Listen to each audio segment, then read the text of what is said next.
வந்திருக்கிற எல்லாருக்கும் இயேசு கிறிஸ்துவ நாமத்தினாலே என்னுடைய வாழ்த்தில் அறிவித்துக் கொள்கிறேன். நாம் பார்த்து வருகிற லூக்கா எழுதின சுவிசேஷம்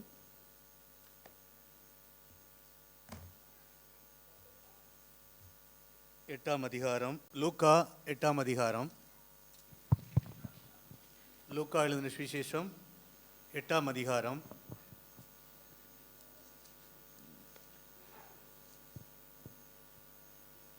நாற்பதிலிருந்து 48 வரை. லூக்கா 8ஆம் அதிகாரம் 40 48 வசனம் வரை வாசிக்கலாம். இயேசு திரும்பி வந்தபோது ஜனங்கள் எல்லாரும் அவருக்காக காத்திருந்தபடியால் அவரை சந்தோஷமாய் ஏற்றுக்கொண்டார்கள். அப்பொழுது ஜெப ஆலய தலைவனாயிருந்த யபிரு என்னும் பெயருள்ள ஒருவன் வந்து இயேசுவின் பாதத்திலே விழுந்து 12 வயதுள்ள தன்னுடைய ஒரே குமாரத்தியை மரண அவஸ்தையாய் இருக்கிறபடியால் தன் வீட்டிற்கு வரும்படி அவரை வேண்டிக் கொண்டாள். அவர் போகையில் திரளான ஜனங்கள் அவரை நெருக்கினார்கள். அப்பொழுது 12 வருஷமாய் பெரும்பாடுள்ளவளாய் இருந்த தன் ஆஸ்திகளெல்லாம் வைத்தியர்களுக்கு செலவழித்தும் ஒருவனாலும் சொச்சமாக கூடாதிருந்த ஒரு ஸ்திரீ அவருக்கு பின்னாக வந்து அவருடைய வஸ்திரத்தின் ஓரத்தை தொட்டாள். உடனே அவருடைய பெரும்பாடு நின்று போயிற்று. அப்பொழுது இயேசு, என்னை தொட்டது யார் என்று கேட்டார். எங்களுக்கு தெரியாது என்று எல்லாரும் சொன்னபோது பேதுரும் அவனை கூட இருந்தவர்களும், ஐயரே, திரளான ஜனங்கள் உம்மை சூழ்ந்து நெருங்கி கொண்டிருக்கிறார்களே, என்னை தொட்டது யார் என்று எப்படி கேட்கிறீர்கள் என்று கேட்டார்கள். அதற்கு இயேசு, என்னிலிருந்து வல்லமை பெறப்பட்டதை அறிந்திருக்கிறேன், ஆதலால் ஒருவன் என்னை தொட்டதுண்டு என்றார். அப்பொழுது அந்த ஸ்திரீ தான் மறைந்திருக்கவில்லை என்று கண்டு நடுங்கி வந்து அவர் முன்பாக விழுந்து தான் அவரை தொட்ட காரணத்தையும் உடனே தன் சொச்சமானதையும் எல்லா ஜனங்களுக்கும் முன்பாக அவருக்கு அறிவித்தாள். இயேசு அவளை பார்த்து, மகளே, திடன்கொள், உன் விசுவாசம் உன்னை ரட்சித்தது, சமாதானோடே போ என்றார். தேவன் தாமே இந்த வாசித்த பகுதிகளை நம்முடைய இருதயத்திற்கு ஆசீர்வதித்திருவாராக என்ற ஜெப சிந்தையோடு அமர்ந்திருப்போம். இங்கே கர்த்தராகிய இயேசு கிறிஸ்துடைய இன்னொரு அற்புதம், மறக்க முடியாத கர்த்தராகிய இயேசு கிறிஸ்துடைய இன்னொரு அற்புதத்தை, இதில் 2 அற்புதம் இருக்கிறது. அதனாலே இது 2 செய்தி. ஸோ இன்றைக்கி 2 செய்தியும் கொடுக்க போவதில்லை. இன்றைக்கி நாம் ஒரு செய்தியை நாம் பார்க்கலாம். ஆண்டவராகிய இயேசு கிறிஸ்துடைய ஒரு மிகப்பெரிய மறக்க முடியாத அற்புதத்தை தான் நாம் இன்றைக்கு பார்க்க போகிறோம். உலகத்திலே மிகப்பெரிய வியாதிகள், தொடர்ந்து வியாதிகள், பாடுகள், கவலைகள், கண்ணீர், மரணம் தொடர்ந்து நடந்து கொண்டே இருக்கிறது. சாவுகளுக்கு மத்தியிலே நாம் இருந்து கொண்டிருக்கிறோம். எத்தனையோ பேர் செத்து கொண்டிருக்கிறார்கள். இதை அவாய்ட் பண்ண முடியுமா? இதிலிருந்து ஒரு விடுதலை, சாவிலிருந்து ஒரு விடுதலை கிடைக்குமா என்று சயின்ஸ் என்னெல்லாமும் முயற்சி பண்ணுகிறது. டாக்டர்ஸ் முயற்சி பண்ணுறாங்க. ஆனால் டாக்டர்களால் என்ன செய்ய முடியலை? சாவையோ நோயையோ என்ன செய்ய முடியலை, தள்ளி வைக்கிறாங்க. ஒருத்தர் எங்கள் ஊரில் ஒருத்தர் அங்கே கேன்சராக இருந்தாங்க. பாஸ்டர் ஜெபம் பண்ணி சுகம் கிடச்சுன்னு சொன்னாங்க. அடுத்த வருஷம் என்ன செய்துட்டார்? அடுத்த வருஷம் செத்துட்டார் இல்லையா? ஒரு ஜெபம் பண்ணி ஒருவேளை ஒரு வருஷம் மாற்றி வைக்கலாம். டாக்டர்கள் தங்களுடைய முயற்சியினாலே ஒரு வருஷம் 2 வருஷம் தள்ளி வைக்கலாமே ஒழிய சாவை யாராலும் என்ன செய்ய முடியாது. சாவை யாராலும், நிறைய science, lab, test tube, chemical என்னெல்லாமும் பண்ணுறாங்க இல்லையா? இவ்வளோ முயற்சி பண்ணுறாங்க. இப்போவும் எப்படியாவது மரணத்தை மாற்ற வேண்டும், சாவில்லாத ஒரு வாழ்க்கை வாழ வேண்டும் என்று எவ்வளோ முயற்சி பண்ணுகிறார்கள். ஆனால் நம்பிக்கை இல்லை. சாவு தொடர்ந்து என்ன செய்கிறது, வந்து கொண்டே இருக்கிறது. கர்த்தராகிய இயேசு கிறிஸ்துவும் இதை உணர்ந்தார். லாசருடைய அந்த கல்லறையிலே இயேசு கிறிஸ்து என்ன செய்தார்? கண்ணீர் விட்டார். ஏன் கண்ணீர் விட்டார் என்று சொன்னார், லாசரு செத்ததுனாலே அல்ல, லாசருவை அவர் என்ன செய்ய போகிறார்? உயிரோடு எழுப்ப போகிறார். இந்த உலக மனுக்குலம், உலகத்தில் உள்ள எல்லாரும் பாவத்தினாலே சாக போகிறார்களே என்பதை நினைத்துதான் கர்த்தராகிய இயேசு கிறிஸ்து என்ன விட்டார்? கண்ணீர் விட்டார். ஸோ இதிலிருந்து ஒரு விடுதலை இல்லையா? இந்த சாவிலிருந்து, இந்த வியாதியிலிருந்து, இந்த பிரச்சனையிலிருந்து, இந்த கண்ணீரிலிருந்து, இந்த கவலையிலிருந்து ஒரு விடுதலை இல்லையா என்று நீங்கள் கேட்கலாம். கண்டிப்பாக விடுதலை உண்டு. ஒருவர் இருக்கிறார். அவர்தான் யாரு? நம்முடைய கர்த்தராகிய இயேசு கிறிஸ்து. பழைய ஏற்பாட்டிலே இவரை குறித்து நிறைய வாக்குத்தத்தங்கள், ப்ராமிஸ் பண்ணப்பட்டிருக்கிறது. மேசியா என்கிற ஒருவர் வருவார், அபிஷேகம் பண்ணப்பட்டவர் வருவார், ராஜா, கிங் என்று அவரை பற்றி சொல்லப்பட்டிருக்கிறது. தேவகுமாரன் என்று சொல்லப்பட்டிருக்கிறது. இவர் கர்த்தாதி கர்த்தர், ராஜாதி ராஜா என்று சொல்லப்பட்டிருக்கிறது. இவர் இந்த உலகத்திலே வருவார். இந்த உலகத்திலே 1000 வருடம் அரசாட்சி செய்வார். இந்த உலகத்தை ஒரு புதிய பரதீசை போல மாற்றுவார். இந்த உலகத்தை ஏதேன் தோட்டத்தை போல, பாவத்திற்கு முன்பு இருந்த ஏதேன் தோட்டத்தை போல மாற்றுவார் என்று பிராமிஸ் பண்ணப்பட்டிருக்கிறது. அவர் தான் யார்? நம்முடைய கர்த்தராகிய இயேசு கிறிஸ்து. அவர் இந்த உலகத்திலே இப்போ இதுக்கு முன்னால் வந்ததில்லை, இனி ஒரு முறை வரப்போகிறார், இரண்டாவது ஒரு முறை வரப்போகிறார். இந்த உலகத்திலே 1000 வருடம் ஆட்சி செய்வார். அப்போது ஒரு 100 வயதில் சாகிறவனும் எப்படி இருப்பாங்களாம்? எப்படி இருப்பாங்க? ஒரு குழந்தையை போல இருப்பார்கள். அந்த காலத்திலே அந்த 1000 வருட அரசாட்சியிலே மக்கள் கிட்டத்தட்ட 1000 வருஷம் வரை என்ன செய்வார்கள்? உயிர் வாழ்வார்கள்.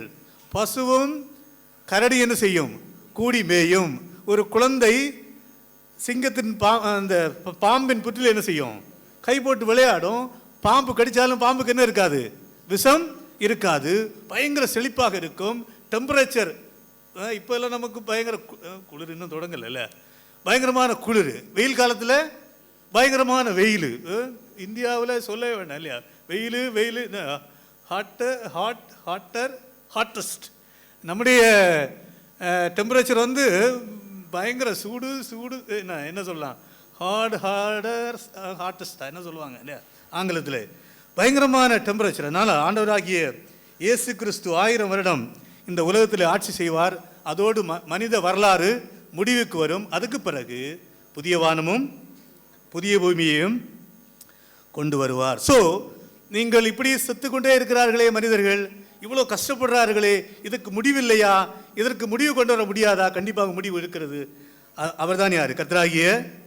கர்த்தராகிய இயேசு கிறிஸ்து. அவர் இந்த உலகத்திலே அதற்கு ப்ரீவியூவாக 1000 வருடம் இந்த உலகத்திலே மரணம் இல்லாத, வியாதி இல்லாத, கஷ்டம் இல்லாத ஒரு உலகத்தை ஸ்தாபிக்க போகிறார். அதற்கு ப்ரீவியூவாக தான், முன் அடையாளமாக தான் முதல் முறை வந்தபோது அநேக அற்புதங்களை என்ன செய்தார் இல்லையா? காற்றையும் கடலையும் என்ன செய்தார்? தான் தேவன் என்பதை நிரூபிக்க, தான் மேசியா என்பதை நிரூபிக்க, நான் ராஜா என்பதை நிரூபிக்க, நான் இந்த உலகத்தை ஆளப்போகிறேன் என்பதை நிரூபிக்க அவர் காற்றையும் கடலை என்ன செய்கிறார்? அதட்டுகிறார். ஒரு சீசர்கள் முழுவதும் மீன் பிடிக்கிறார்கள். முழுவதும் வலை போட்டு என்ன செய்யல, அவர்களுக்கு மீன் கிடைக்கவில்லை. ஆண்டவர் சொல்றாரு, வலையை அந்த புறமாக போடுங்கள் என்று சொல்லுகிறாரு. வலை கிளி என்ன செய்தது? மீன் கிடைத்தது. Animal world. ஆண்டவருக்கு விலங்குகள் அதன் மேலே அதிகாரம். காற்றையும் கடலையும் அவர் அதட்டினார். பிசாசுகளுக்கு மேலே உள்ள அதிகாரத்தை நாம் போன தடவை பார்த்தோம். நோய்களுக்கு மேலே உள்ள அதிகாரம், மரணத்துக்கு மேலே உள்ள அதிகாரம். நாயின் என்கிற ஒரு விதவைக்கு ஒரே ஒரு மகன், அவள் விதவை, ஒரே மகன். அவனும் மரித்து போகிறான். மரித்து சாயந்தரம் அவனை தூக்கிட்டு வருகிறார்கள். பாடையில் வைத்து அவனை என்ன செய்கிறார்? உயிரோடே எழுப்புகிறார். இதெல்லாம் அவர் தான் தேவன் என்பதை, இல்லை என்றால் அவர் இந்த உலகத்திலே ஒரு சாவு இல்லாமல் இல்லை. 1000 வருட அரசாட்சியிலே சாவு இருக்கும். ஆனால் ஒரு 100 வயதில் சாகிறவன் கூட எப்படி இருப்பான்? இப்போ நம்ம கேட்டோம் இல்லையா? முஸ்லிம் சொன்னார், இப்போல்லாம் மனுஷனுக்கு வயது 50 60 தாண்டதே கஷ்டம். நம்ம காலத்தில் நம்ம பிள்ளைகள் எல்லாம் எப்படி இருப்பாங்கன்னு தெரியல. ஆனாலும் கர்த்தருக்குள்ளால் இருந்தால் கர்த்தர் அவர்களை சீக்கிரம் என்ன செய்ய மாட்டார்? எடுக்க மாட்டார். ஆனாலும் இப்போ வயசு 50 வயசு 60 வயசுக்குள்ளால உயிர் போயிடும்னு அந்த நிலைமைக்கு கொஞ்சம் எங்கள் பழைய காலத்துலலாம் 60 70 80, எங்கள் தாத்தா 99 வயசு வரை இருந்தார். இப்போது எங்கள் சொந்தக்காரங்கெல்லாம் 93 அப்படியெல்லாம் இருக்கிறாங்க. ஸோ ஆனால் 1000 வருட அரசாட்சியிலே 1000 வருஷம் வரை என்ன செய்வார்கள்? உயிர் வாழ்வார்கள். அதுக்கு பிறகுதான் மனித சமுதாயத்திற்கு முடிவு வரும். அதுக்கு பிறகு புதிய வானமும் புதிய பூமியும் நாம் அவரோடு கூட நித்தியமாக நாம் அவரோடு கூட இருப்போம். 8ஆம் அதிகாரம் லூக்கா 8:46 படியுங்கள். 8:46. அதற்கு இயேசு, என்னிலிருந்து வல்லமை புறப்பட்டதை அறிந்திருக்கிறேன், ஆதலால் ஒருவர் என்னை தொட்டதுண்டு என்றார். என்னிடத்திலிருந்து என்ன புறப்பட்டது? என்ன ஸ்டேட்மெண்ட் பாருங்க. ஆண்டவர் சொல்றாரு, என்னிடத்திலிருந்து என்ன புறப்பட்டது? வல்லமை. ஆண்டவர் யார் இல்லையா? என்னிடத்திலிருந்து என்ன புறப்பட்டது?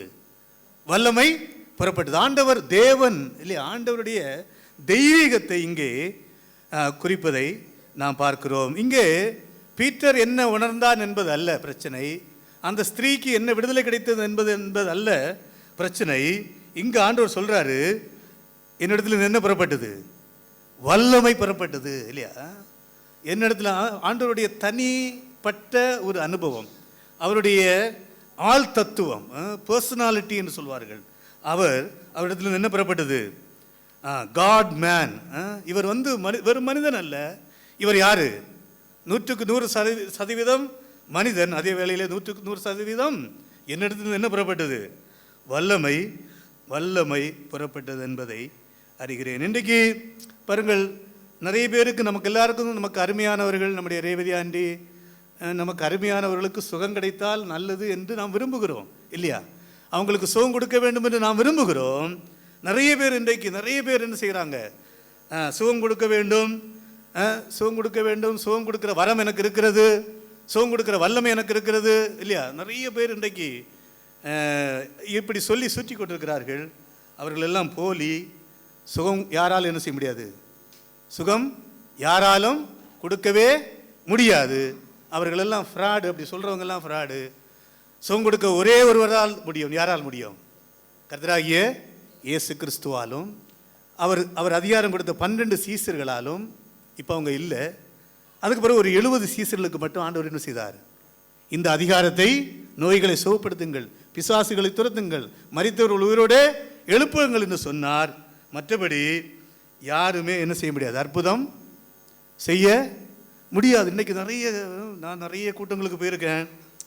இது என்ன ஃப்ராடான பார்க்க, கட்டி போச்சுன்னு சொல்கிறாங்க, தலைவலி போச்சுன்னு சொல்கிறாங்க. நிறைய குருடர்கள் வராங்க, அப்படியே குருடனாக தான் போகிறாங்க. நிறைய முடவர்கள் வராங்க, அப்படியே முடவர்களாக தான் போகிறாங்க. என்ன சொல்கிறாங்கன்னா, உங்களுக்கு என்ன இல்லை? உங்களுக்கு விசுவாசம் இல்லை, நாளைக்கு வாங்க. எவ்வளோ ஃப்ராடு தான் பாருங்க. ஆனால் கோடிக்கா என்ன செய்தாங்க?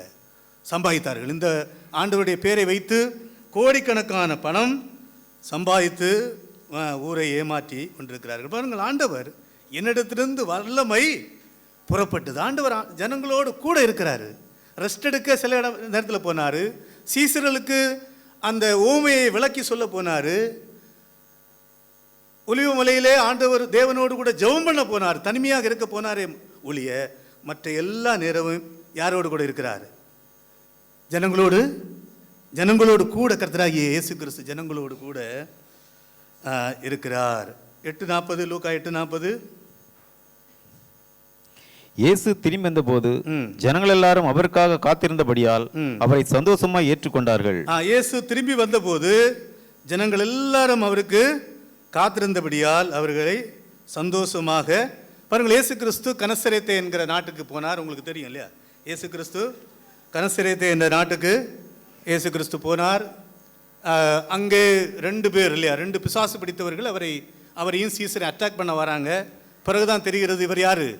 உன்னதமான தேவனுடைய குமாரன் என்று சொல்லி ஆண்டவர் அவர்களை விடுவிக்கிறார். அந்த 2 பேரையும், ஒரு ஆளை தான் சொல்லப்பட்டிருக்கிறது. மத்தேயுவிலே 2 பேர் வந்தார், 2 பேர் இருந்தார்கள் என்று சொல்லப்பட்டிருக்கிறது. ஆனால் லூக்காவிலே ஒரு ஆளை தான் ஆண்டவர் சுகம் கொடுத்தார். 2 பேருக்கும் ஒருவேளை விடுதலை கொடுத்திருக்கலாம். அந்த ஊர் ஜனங்கள் என்ன சொல்றாங்கன்னா, நீர் எங்களை விட்டு போய்விடும், எங்களுக்கு பன்றி போதும், எங்களுக்கு பிசாசு பிடித்தவன் போதும், வஸ்திரம் உடுத்து புத்தி தெளிந்தவனாக இருக்கிறவன் எங்களுக்கு வேண்டாம். எங்களுக்கு யார் போதும்? எங்களுக்கு பன்றிகள் போதும், எங்களுக்கு அந்த பிசாசு பிடித்தவன் போதும், எங்களுக்கு இயேசு வேண்டாம் என்று சொல்லுகிறார்கள். இயேசு கிறிஸ்து திரும்பி எங்கே வராரு? 40ஆம் வசனம்.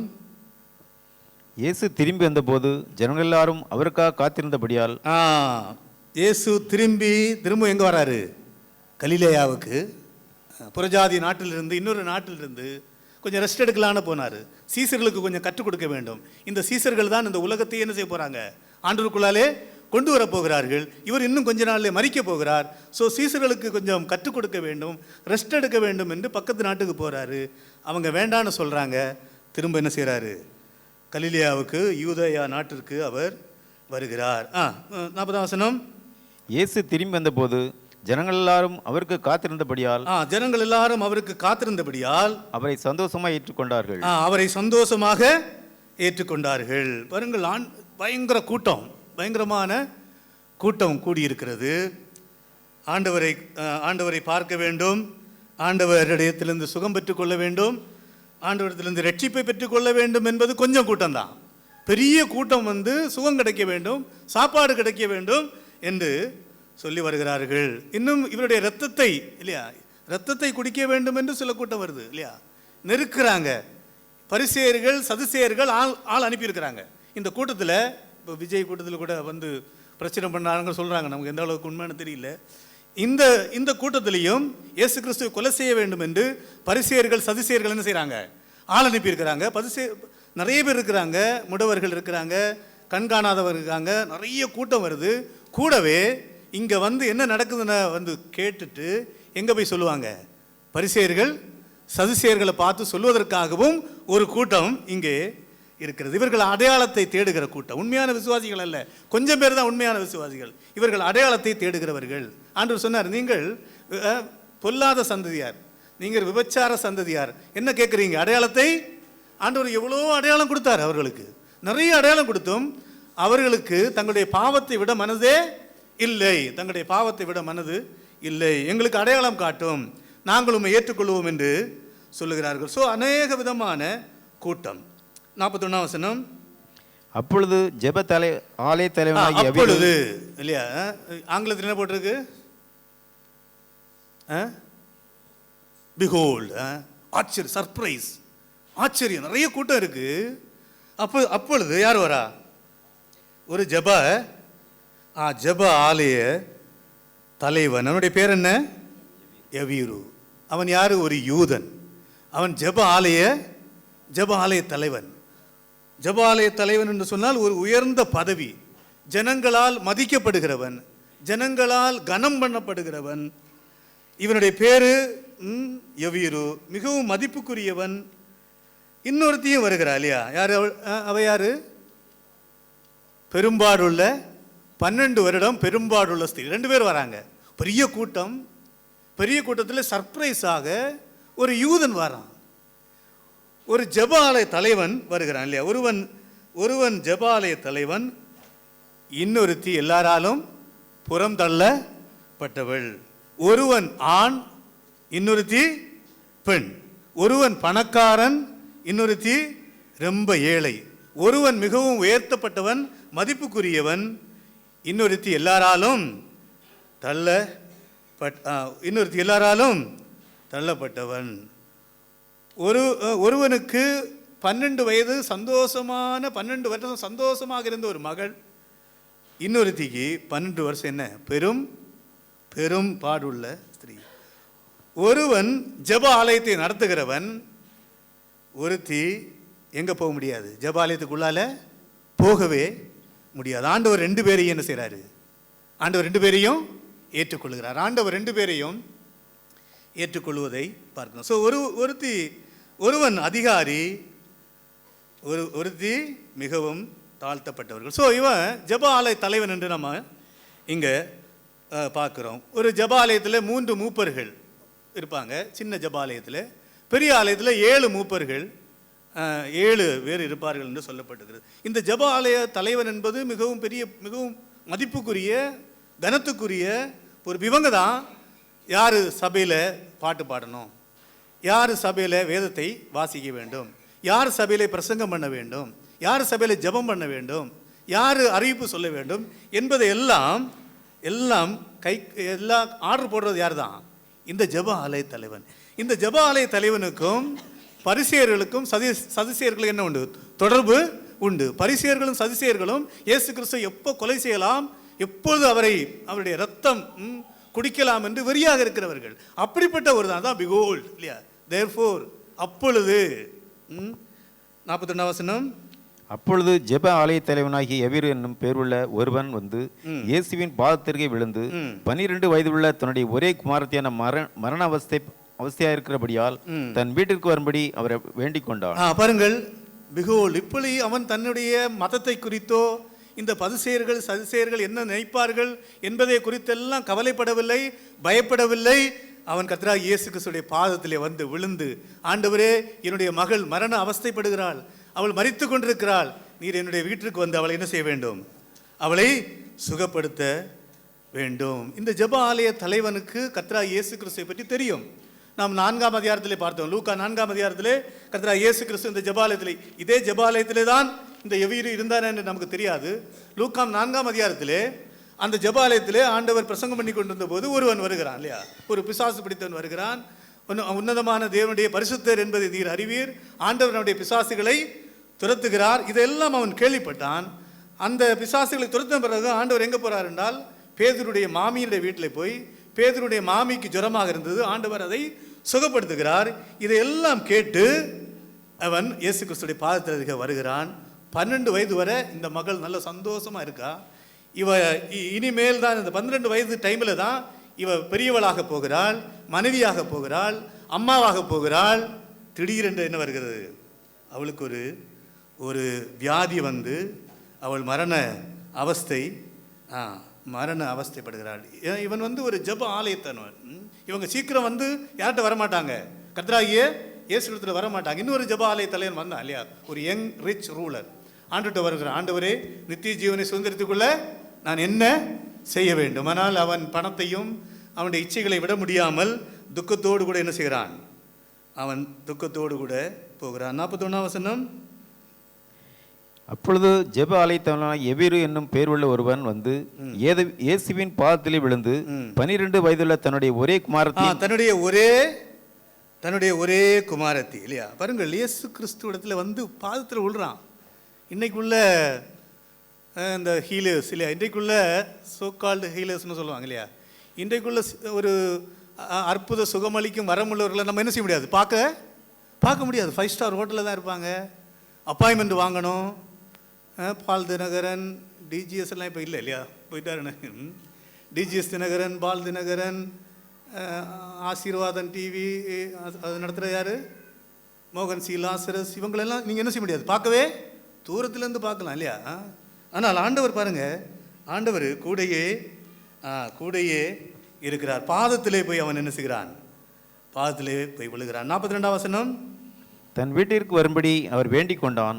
அவர் போகையில் திரளான ஜனங்கள் அவர் போகையில் அவர் யார் கூட போறாரு, ஒரு ஜபாலய தலைவன் கூட போறாரு. பாருங்க, நான் எவ்வளோ பெரிய பிஸி மேன் இல்லையா, சொல்லியிருக்கலாம் இல்லையா, நான் எவ்வளோ பெரிய பிஸியான ஆள், எத்தனை பேர் என்னை கூட வராங்க, எத்தனை பேரை நான் சுகப்படுத்த வேண்டும், அதெல்லாம் ஆண்டவர் சொல்லலை இல்லையா, அதெல்லாம் ஆண்டவர் சொல்லலை.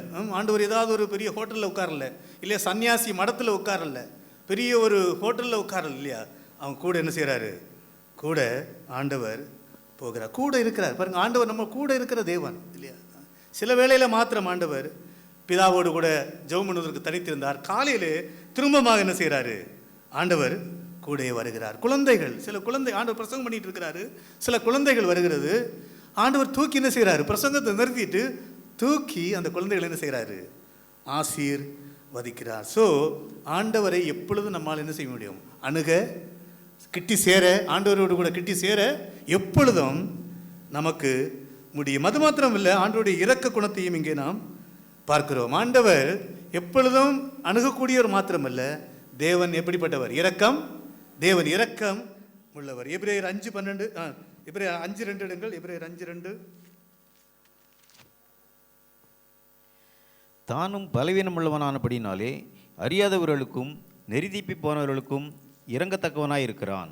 பாருங்கள், தானும் பலவீனம் உள்ளவனானபடியினாலே அறியாதவர்களுக்கும் நெறிதப்பி போனவர்களுக்கும் இறங்கத்தக்கவராய் இருக்கிறார். தேவன் இந்த உலகத்திலே மாம்சத்திலே அவரும் பாடுபட்டதுனாலே பாடுபடுகிற உங்களுக்கு என்ன செய்கிறார், உதவி செய்கிறார் இல்லையா. வருத்தப்பட்டு பாரம் சுமக்கிறவர்களே, நீங்கள் எல்லாரும் என்னிடத்தில் வாருங்கள், நான் உங்களுக்கு என்ன செய்வேன், இளைப்பாறுதல் தருவேன். இன்னும் ஆண்டவர் மத்தியில் வாசிக்கிறோம், நெறிந்த நாணலை முறிக்க மாட்டார், மங்கி எறிகிற தீயை அணைக்காத தேவன் இரக்கமுள்ள தேவன் என்பதை நாம் பார்க்கிறோம். ஸோ இங்கே தேவன் கர்த்தராகிய இயேசு கிறிஸ்து தான் தேவன் என்பதை நிரூபிப்பதற்காக, அது மாத்திரமல்ல தான் இரக்கமுள்ளவர். பாருங்கள், தேவன் என்பதை நிரூபிக்க வேண்டுமானால் ஒரு பெரிய உப்பரிக்கிலிருந்து கீழே குதிச்சிருக்கலாம், அவருக்கு ஒன்றுமே ஆகாது இல்லையா. இன்னும் கலிலேயா கடலிலிருந்து பறந்து என்ன செய்யலாம், லேண்ட் ஆகிருக்கலாம், தான் தேவன் என்பது அப்படி செய்திருக்கலாம். இன்னும் ஆண் என்று சொன்ன உடனே என்ன வந்திருப்பான், ஒரு ஆண் வந்திருக்கும். பெண் என்று சொன்ன உடனே என்ன செய்யிருக்கும், ஒரு பெண்ணை அவரால் வர வைக்க முடியும். எருமை, குதிரை என்று சொன்ன உடனே என்ன வந்திருக்கும், இல்லைன்னா இந்த மலையை பார்த்து அப்புறமாக போய் கடலில் விழு என்று சொன்னால் என்ன செய்திருக்கும், கடலில் விழுந்திருக்கும். அவரால் முடியும். தன்னால் தேவன் என்பதை நிரூபிக்க அப்படி செய்திருக்க முடியும். ஆனால் அப்படி செய்யவில்லை. தான் இரக்கமுள்ளவர் என்பதை நிரூபிக்க வேண்டும் என்பதற்காக, தேவன் வல்லமையுள்ளவர், அதே வழியிலே தேவன் இரக்கமுள்ளவர் என்பதை நிரூபிப்பதற்காக நோய்களை சுகப்படுத்துகிறார், பிசாசுகளை துரத்துகிறார், மரித்தவர்களை என்ன செய்கிறார்? மரித்தவர்களை உயிரோடு எழுப்புகிறார். கர்த்தராகிய இயேசு கிறிஸ்து லாசருடைய கல்லறையிலே போய் என்ன செய்தார்? கண்ணீர் விட்டார். இன்னும் மார்க்கில் வாசிக்கிறோம், இயேசு மனதுருகி கையை நீட்டி அவளை தொட்டு சித்தமுண்டு சுத்தமாகு என்று சொல்லுகிறார். இன்னும் மத்தியிலே இயேசு திரளான ஜனங்களை கண்டு அவர்கள் மேல் மனது உருகி அவர்களில் வியாதி உள்ளவர்களை சுஸ்தமாக்கினார். இன்னும் மார்க்கில் வாசிக்கிறோம், ஜனங்களுக்காக பரிதபிக்கிறேன், இவர்கள் 3 நாள் சாப்பாடு இல்லாமல் இருக்கிறார்களே என்று சொல்லி அவர்களுக்கு சாப்பாடு போட்டார். இன்னும் அவர் திரளான ஜனங்களை கண்டு மேய்ப்பன் இல்லாத ஆடுகளைப் போல இருக்கிறார்கள் என்று சொல்லி ஆண்டவர் அவர்கள் மேலே மனதுருகிறார் என்று மத்தேயுவில் வாசிக்கிறோம். இன்னும் லூக்காலே வாசிக்கிறோம், எருசலேமே எருசலேமே இல்லையா, கோழி தன் குஞ்சுகளை கூட்டி சேர்ப்பது போல எத்தனையோ தரம் உன்னை கூட்டி சேர்க்க நான் வாஞ்சியா இருந்தேன், உனக்கோ மனதில்லை. இயேசு கிறிஸ்து அணுகக்கூடியவர், இயேசு கிறிஸ்துவை நெருங்க முடியும், இயேசு கிறிஸ்துவோடு கூட நாம் கிட்டி சேர முடியும். 42ஆம் வசனம், தன் வீட்டிற்கு வரும்படி அவர் வேண்டிக் கொண்டான். அவர் போகையில் திரளான ஜனங்கள் அவரை நெருக்கினார்கள். பாருங்கள், அவன் ஆண்டவரே எங்கள் வீட்டுக்கு வாங்க, என் மகள் செத்து கொண்டிருக்கிறாள். அவனுக்கு ஒரே பயம், வாஞ்ச. ஆனால் கூட்டம் பயங்கர கூட்டம், ஸ்லோவாக தான் போகுது. ஏன்னா குருடர்கள் இருக்கிறாங்க, முடவர்கள் இருக்கிறாங்க, ஊமையர்கள் இருக்கிறாங்க, ஒரு பெரிய கூட்டம் போகுது. மெதுவாக போகிறாரு. இவனுக்கு பக்குன்னு அடிக்குது. லேட்டாக ஆக பொண்ணு செத்துருவாளோ, பொண்ணு செத்துறக்கூடாதே என்று சொல்லி. ஆனால் இவனுக்கு பயமாக இருக்குது, பயங்கர பயம் இருக்கிறது. ஆனால் ஆண்டவர் மேலே நம்பிக்கை இருக்கிறது. ஆண்டவரால் முடியும். ஆண்டவர் அநேக நோய்களை சுகப்படுத்தினதை அவன் கேட்டிருக்கலாம், பார்த்திருக்கலாம். ஆனாலும் இவனுக்கு மனசு அடிக்கிறது. அப்படி போகையில் 43ஆம் வசனம், அப்பொழுது 12 வருஷமாய் பெரும்பாடுள்ளவளாயிருந்து தன் ஆஸ்திகளை எல்லாம் வைத்தியர்களுக்கு செலவழித்தும் ஒருவனாலும் சொச்சமாக கூடாதிருந்த ஒரு ஸ்திரீ அவருக்கு பின்னாக வந்து அவருடைய வஸ்திரத்தின் ஓரத்தை தொட்டால் உடனே அவருடைய பெரும்பாடு நின்று போயிற்று. பாருங்க, இப்போ இன்னொருத்தி வரா, ஒரு ஸ்திரீ. அதான் ஆண்டவர் இன்டரப்டபிள். ஆண்டவரை யாரும் தடை பண்ணலாம், ஆண்டவரிடத்துல குறுக்கிடலாம். நம்ம என்ன சொல்லுவோம், நான் எவ்வளோ பிஸி இல்லையா. பாருங்கள், ஆண்டவரிடத்தில் இன்னொருத்தி வரா. இவனுக்கு அந்த எவியருக்கு பக்குன்னு இருந்திருக்கும். என்னடா இது, மாஸ்டரை போதகரை சீக்கிரமாக வீட்டுக்கு கூட்டிகிட்டு போகணுமேனு வரோம். கூட்டம் பயங்கர கூட்டம், மெதுவாக தான் கூட்டம் போகுது. திடீரென்று யார் வரா? ஒரு பெரும்பாடு உள்ள ஸ்திரீ வருகிறாள். ஸோ ஆண்டவராக இயேசு கிறிஸ்துவை யார் வேண்டாலும் தடங்கல் பண்ணலாம், குறுக்கிடலாம். யார் வேண்டுமானாலும். நீங்கள் லூக்கால வாஸ்தா தெரியும், லூக்கால ஆண்டவர் பிரசங்கம் பண்ணிட்டு இருப்பார். ஆண்டவர் பிரசங்கம் பண்ணிட்டு இருக்கும்போது ஒருத்தன், போதகரே என்னுடைய சொத்தை பாகம் பிரித்து எனக்கு வர வேண்டிய வீதத்தை எனக்கு கொடுக்க வேண்டும் என்று என்னுடைய சகோதரனுக்கு கட்டளையிடும் என்று. எல்லாரும் முழிக்கிறீங்க, அப்படி ஒரு வசனம் இருக்கான்னு பார்க்கலாமா? லூக்கா 12ஆம் அதிகாரம், லூக்கா 12ஆம் அதிகாரம்,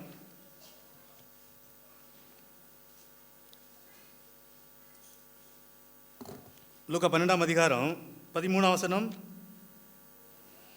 அப்பொழுது ஜனக்கூட்டத்தில் ஒருவன் அவரை நோக்கி, போதகரே, ஆசியை பாகம் பிரித்து என் வீதத்தை எனக்கு தரும்படி என் சகோதரனுக்கு கட்டளையிட வேண்டும் என்று கேட்டுக்கொண்டான்.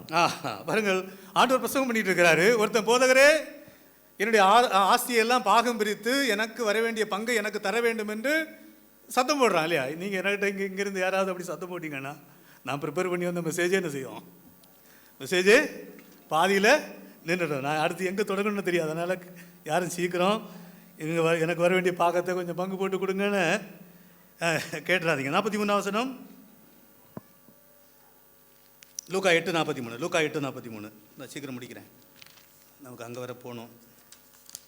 அப்பொழுது 12 வருஷமாய் பெரும்பாடுள்ளவளாய் இருந்து 12 வருஷமாய் பெரும்பாடுள்ள ஸ்திரீ. என்ன நோயின்னு நமக்கு தெரியல. 12 வருஷம். கேன்சராக இருக்கலாமா, இரத்தப்போக்கு, என்னன்னு நமக்கு தெரியல. இது லேடிஸ் சம்பந்தமான ஒரு நோய். 12 வருஷமாக என்ன செய்கிறாங்க, 12 வருஷமாக வியாதிப்படுகிறாள். இப்படிப்பட்டவர்கள் லேவியராகமத்திலும் உபாகத்திலும் நம்ம படித்தா தெரியும், தீட்டானவர்கள். இப்படிப்பட்டவர்கள் யாரு? தீட்டு. இவங்க ஜெப ஆலயத்துக்கு போகக்கூடாது, தேவனுடைய ஆலயத்துக்கு போகக்கூடாது, புருஷனுக்கு கூட குடும்பம் நடத்தக்கூடாது, பிள்ளைங்களை தொடக்கூடாது, சமுதாயத்திலே தள்ளப்பட்டவர்கள், குடும்பத்தில் இருந்து தள்ளப்பட்டவர்கள். ஒரு நம்ப முடியாத சூழ்நிலையில் எப்படி இருக்கும் இல்லையா? அந்த காலத்தில் யூதர்கள் பெண்களை மதிக்கவே மாட்டாங்க. இப்படி ஒரு நோய் இருந்ததுன்னா என்ன செய்ய மாட்டாங்க? சுத்தமாக மதிக்கவே மாட்டாங்க. அவள் ஜபாலயத்துக்கு போக முடியாது. ஜபாலயத்தில் தான் அந்த வேதம், அந்த ஸ்க்ரோல் இல்லையா, ஓலை சுவடி இருக்கும், அதில் தான் தேவனுடைய வசனம் இருக்கும். அங்கே தான் போய் விளக்குவாங்க. இவளுக்கு வசனத்தை என்ன செய்ய முடியாது?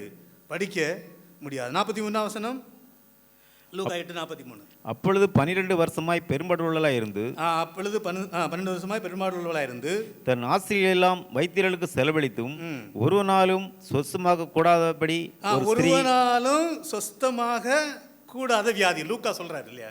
லூக்கா வந்து ஒரு டாக்டர் இல்லையா? கொலோசியரில் நம்ம பார்க்குறோம், லூக்கா வந்து டாக்டர். அவன் தன்னுடைய தொழிலை பாதுகாக்கணும் இல்லையா? இது என்ன செய்ய முடியாது? ஒருவராலும் சொஸ்தமாக்கப்பட முடியாத வியாதி. ஆனால் மார்க்கு என்ன சொல்கிறாருன்னா, வைத்தியர்களால் மிகவும் வருத்தப்பட்டு, வைத்தியர்களால் மிகவும், அவன் மார்க்கு வந்து டாக்டர் இல்லை, அதனால் அவன் போட்டு கொடுறான் இல்லையா? டாக்டருக்கு அப்படி தான் இல்லை, நம்ம போனால் நம்மளை கறக்க தான் பார்ப்பாங்க இல்லையா? எவ்வளோ பணம் கறக்க முடியுமோ அவ்வளோ பணம் கறப்பாங்க. பிறகு என்ன சொல்லுவாங்கன்னா, நாட்டு மருந்துக்கு போங்க. நாட்டு மருந்து நமக்கு இப்போ நிறைய நாட்டு மருந்து இருக்கு இல்லையா? நிறைய நாட்டு மருந்து இருக்குது. ஸோ இவள் பணத்தை எல்லாம் செலவழித்து, மார்க்கில் வாசிக்கிறோம், எல்லா பணத்தையும் செலவழித்து, பணம் எல்லாம் யார்கிட்ட போச்சு? யாருக்கு பாக்கெட்டில் போச்சு? டாக்டருக்கு பாக்கெட்டில் போச்சு. பணம் எல்லாம் டாக்டருக்கு பாக்கெட்டில் போச்சு. பணம் எல்லாம் செலவழித்தும் குடும்பத்தில் ஒரு தொடர்பு இல்லை, சமுதாயத்தில் ஒரு தொடர்பு இல்லை. ஆனால் இவளும் யாரை குறித்து கேள்விப்பட்டாள்? கர்த்தராகிய இயேசு கிறிஸ்துவை குறித்து இவளும் என்ன செய்தாள்? கேள்விப்பட்டாள். எப்படியாவது இந்த இயேசு கிறிஸ்துவை, 44ஆம் வசனம், அவருக்கு பின்பாக வந்து அவருடைய வஸ்திரத்தின் ஓரத்தை தொட்டாள். அவருடைய வஸ்திரத்தின் ஓரத்தை தொட்டாள். பாருங்கள், அவருக்கு பின்னால வர வஸ்திரத்தின் ஓரத்தை எனக்கு தொட்டால் எனக்கு என்ன கிடைக்கும்?